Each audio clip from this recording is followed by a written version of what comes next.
Well guys, the first thing we're going to do is attach the antenna. As you can see, it's this little antenna right over here. Of course, you can also exchange it for a different Wi-Fi antenna with more signal gain if you want to, but it's doing the job quite well here, even in my huge house, so I don't think there is any need for that. Now that's the miner. The power supply is extra, it's right over here, so we'll just have a look at it. And holy cow, that's a huge power break. All right, we're going to set it up. Now, just for a test, we'll leave it just right here next to my server rig, and there we go. Now guys, the setup is really easy. We just connect both of the 6-pin connectors. So each of them is capable of putting out 180 watts. So the total power supply is around 360 watts, but we'll check later with the meter how much it really drains. And oh my god, this is difficult with one hand. Yeah, there we go. So it's connected right now. Now we need an Ethernet cable, so let me just grab one out here, and there we go. The Ethernet connection is actually on the back of the device, so where you have the fans. Plug it in, and that's the whole hardware installation. So first Ethernet, then the power, and then you can actually turn it on. So we just plug this in and let's go. It's powering on. There we go. 5.8, that's the 21st of October 2030. So you would be able to mine with this miner for 8 more years. And as the power consumption of the iPollo is very low, it's currently also powered by my solar power. It could just cost me nothing, you know, it just runs, it just produces something and costs me basically nothing than first the investment for the miner. But how much you can actually make right now? So many people set out to switch to Ethereum Classic, but if you put in here 220 megahashes per second, this equals like roughly 5 ETC per year. Of course, if you say, let's say ETC goes 5x, okay, then you made 1000, you made the miner back. But of course, you need to you need to wait until that happens, or if it ever happens, you never know. Right now, it looks really bad because the difficulty increased so much, so the earnings you get are much less. Before it was much better, but right now it's like half an ETC per month, which is a really low income right now. V1 Mini SE, a high hash rate around 200 mega hashes. A low power consumption, just over 100 watts. 6 gigabytes of memory, so you can mine until 2030. And the best part is, can you hear it? Let me get a little closer.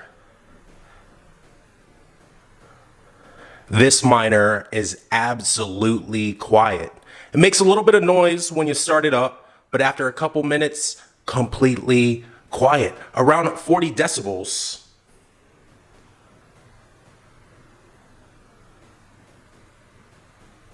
Which is almost complete silence. So we're gonna take a look at the V1 Mini SE.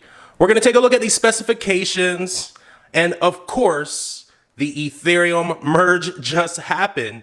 So we're gonna look at some network hash rates and see what the profitability of this V1 Mini SE is post Ethereum merge, plus so much more. So post Ethereum merge, and as the Ethereum Classic hash rate continues to rise, and also with the current price of Ethereum being $37.19, we really have everything against us right now. Things are going to be crazy the next couple weeks, but we should level out, hopefully before the holidays. So with the hash rate of 200 mega hashes and a power consumption of 116 watts, I personally pay 0.09 cent a kilowatt hour. Let's go ahead and calculate that right there. Every single day, we're gonna make 89 cents, just under $1. Now, 25 cents of that is gonna go towards electricity, leaving us with 64 cents every single day, or $19.28 every single month. You know what? It's not a lot. It was more yesterday, but I told you that was the last time I was gonna say it, but I'm gonna say it one more time. Anything is possible this post-Ethereum merge. We're gonna see a lot going on in the next couple weeks. We're gonna see new coins. We're gonna see, maybe maybe miners will stay on the Ethereum Classic. Maybe they'll move on to something else. You know, only time will tell. But so I do want to upgrade the firmware right quick before we get started here. So I'm going to click on firmware upgrade. We're going to hit flash image, simply click browse and install your firmware from there. I now have it selected. I'm going to hit upload. It's going to do its thing here, checking firmware. Now, usually you can say keep settings. Every time I talk to iPollo, they say uncheck this. So I uncheck it every time and just reset everything up. Even with it checked, you still have to reset it up. So I don't know what it really does. It doesn't seem to do anything, but I like to keep it unchecked because that's what they did tell me to do. So I'm just going to hit continue here now. It's going to wait to do its whole operation thing. And now we will come back once it's finally upgraded. All right, looks like everything's all good. We are now on firmware version 7.2.94, which is the latest that I'm currently aware of. Again, as I find new updated versions, I will be updating my website. So now we're going to go to information overview, and we got to set up all our pools. Everything is defaulted to this iPollo mini stuff. So mini configuration, it's still waiting for the device to initialize. So I'm not waiting long enough to input this. So if you get this, it looks like it's probably done now.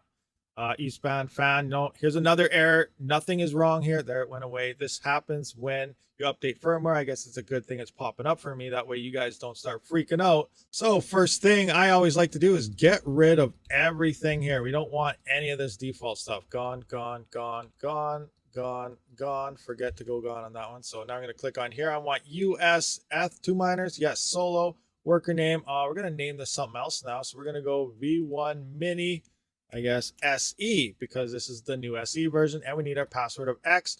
Everything looks good. We can't do any type of overclocking that I'm aware of. So now we just hit save and apply. It's going to apply all its configurations, and the pool should all be set up and ready to go. Now we just got to wait for it to do its warm-up process, and hopefully we do start getting some hash rate. All right, so let's figure out what is the hash rate on this iPollo Mini SE miner. And we have an uptime of about 1 day and 55 minutes. So we have a 24-hour average here that we can check out. We're pretty consistent here. It's reporting about 212 mega hash. When we go into our information, we can see we have a bunch of accepted shares, 0 rejected, and 1 stable share. Tú después te puedas conectar y venir a controlarlo. Así de fácil. Yo no lo hago ahora porque obviamente ya la tengo la dirección. Vienes aquí, pones el username root, la contraseña es la misma, viene todo ahí en el manualito, pones aquí la contraseña, ingresas y esto es lo que es la interfaz del minero. Como ves, ahora tiene funcionando lo que son 9 minutos. Desde que lo encendí hasta que me senté aquí, tiene 9 minutos. Está minando en este momento 140 megahashes, como ves. A medida que va pasando el tiempo, tarda aproximadamente una media hora